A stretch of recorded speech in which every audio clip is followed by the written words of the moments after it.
Hello. হ্যাঁ hello, কিল্লে phone দিছ? Cabinet টেয়ার লাইনে আজ তো 15 দিনও যায় হারানো হিয়াতে কাবিনেট টেয়ার লাইনে ফোন দিছ আমি তোমার কাছে চলে আমু। কি? আমি তোমার কাছে চলে আমু, আর তো কিছু ভালো লাগে না। বালা লাগেন না চলি আইবা? কথা কথা তো জাটকি মারছো যে তোমার ঘর করতেন না, তোমার সংসার করতেন না, বাপের বাড়ি জামু গই, তোমার বাপের বাড়ি ফাওয়ার দেখো, ক্ষমতা দেখো, অন কিল্লে হেঁটে বালা লাগেন না তোমার কাছে চলে আজ তো 15 দিনও যায় না। সালিশানা তো তোমার 1 মাস সময় দিছে ডিসিশন লইবার আগে। তোর মা তো আর ফোন দি কয়ে কাবিনেট টেয়ার রেডি রাখতাম আগামী বৈঠক আল্লাহ বলি, আর হুমকি দে ধমকি দে। আমি তো সেখানে নিজে তুমি কিছু কইনু, সেখানে মনে তুমি কইনু, যেদিন আর মার কারণে কইছি। আর মা ঘরেতে কাবিরাজ যেদিন হিয়ে করে। তোর মার কথা ধরি না, সংসার করতে আনো আর ভাত খাইতে আনো, হেগেন কই গেছো? আরে সালিশানে কই গেছো না?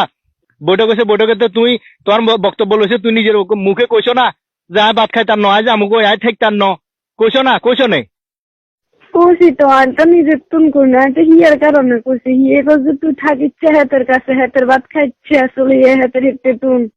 কিল্লাই তোর আরেক বেটার কাছে বিয়ে দিব কইলো না? আতুন বালা বেটার কাছে বিয়ে দিব কইছে, আতুন লই যে আরেক বেটার কাছে বিয়ে দিব, সাসিন্দি বালা বেটাতে বিয়ে দিব, তোরে কইলো না? অন কিল্লা তো অন কিল্লা আবার। হ্যাঁ আমি তো কইনু, আমি তো মনে তুমি কইনু কিন্তু আরে আমি তো এগিন আর মনের বিরুদ্ধে কইছি, আর মা হিগে দিছে হিল্লাই। তো তোর মার কথা ধরি এই সংসারে এই অবস্থা করলা, এই হাল করলা, সমাজের কাছে আরে কালার করলা, তিনবার বৈঠক গেছে, এঙ্গা বৈঠকে তোমার 1 মাস সময় দিছে, 1 মাস পরে ফাইনাল ডিসিশন হবো, তুই এর ভিতরে আয় আরো এগেন কর। হ্যাঁ মনে তুন কইনো তোর মার কথা ধরে কইছো, তোমার মার কথা ধরে কইছো বালা কথা রে, বুঝছি? তো তাইলে আর এই হাল কিল্লা করলা, আরো ছোট সমাজের কাছে কিল্লা ছোট করলা। এঙ্গা আমি এটা থাকতাম নয়, তোমার কাছে চলে যাবো। আই আর বাপ মার গো আসল উদ্দেশ্য বুঝছি। তোর বাপ মার উদ্দেশ্য কি? তোমার তো ক্যাবিনেটে এগুলো আনি, ওই আমরা করেছি না দিয়ে হারিয়েটা খোলা না আরেকজনের। তোমার ক্যাবিনেটে এগুলো আনি কিনবো বলে। আমার বাদ বাঙ্গাই লই যাই ক্যাবিনেটে এমন দিয়ে বুঝে হাড়ি টাকা কিনবো। হ্যাঁ তো কিনো কেন, সমস্যা কি? আমি তো দিমু, আর তো দিমু কইছি, এটা যখন তোমার হক আর তো দিদিমু কইছি, সমস্যা কি? তুমি আইবার দরকার না, তুই তোমার বাপ মার কাছে থাকো, তোমার বাপ মার কথা মতো চলো, তোমার মাঝে না হেন্না চলো, ফোন রাখো। আরো বিশ্বাস করো না, আর মনে তো কোনো খারাপই নাই। তোমারও তো কইলাম কিছু আর মাই করে। তোমার মাই করলে কইলাম তো, তোমার মাই করলে তোর মা জানে হেন্না চলো না, তুমি তোমার মার কথা ধরে আরে ইফত জানছো না, ইফত জানছো না, আর তোমার মার কথা ধরি আরে অপমান এত কিছু করলা না, সমস্যা নাই। তোমার মা তো কইলাম তো এক কথা শেষ, তুমি ফোন রাখি দাও, আর ফোন টোন দিও না আর। মনে নাই তোমার সারা থাকতাম হাঁটতাম না। হারবা থাকতে হারবা, তোমার মায় থাকতে হারবা, যাই চাওলা সাহেব ইয়ে দিব, সমস্যা নাই, কোনো সমস্যা নাই, কোনো টেনশন করিও না। আরে জীবন বাঁচি থাকতে আমি আর কোনো বেড়াতে দিয়ে বইতাম না।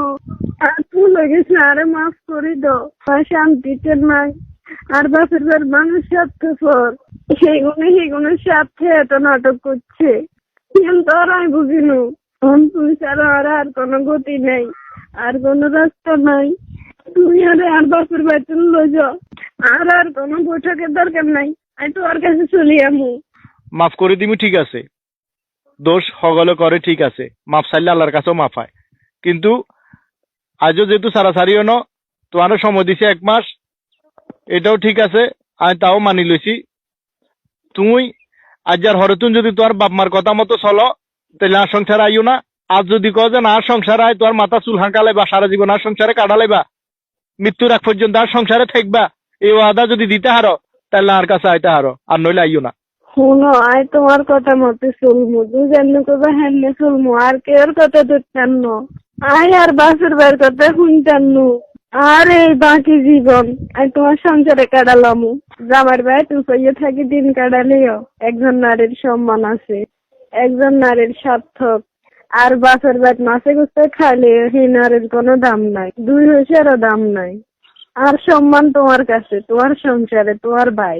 আচ্ছা ঠিক আছে, তাইলে ভুল স্বীকার করছো, কোনো সমস্যা নাই। সংসার ভাঙ্গ না মসজিদ ভাঙ্গ সমান কথা, ওই বিবেচনায় আমি তোমার সমস্ত দোষ সমস্ত ভুল আমি ক্ষমা করে দিছি, মাফ করে দিছি, ঠিক আছে। ওই আর বাপ মারা হারামো, আর বাপ মারলো একটু সুন্দর মতো চলিয়ে এবার, ঠিক আছে নে? ঠিক আছে।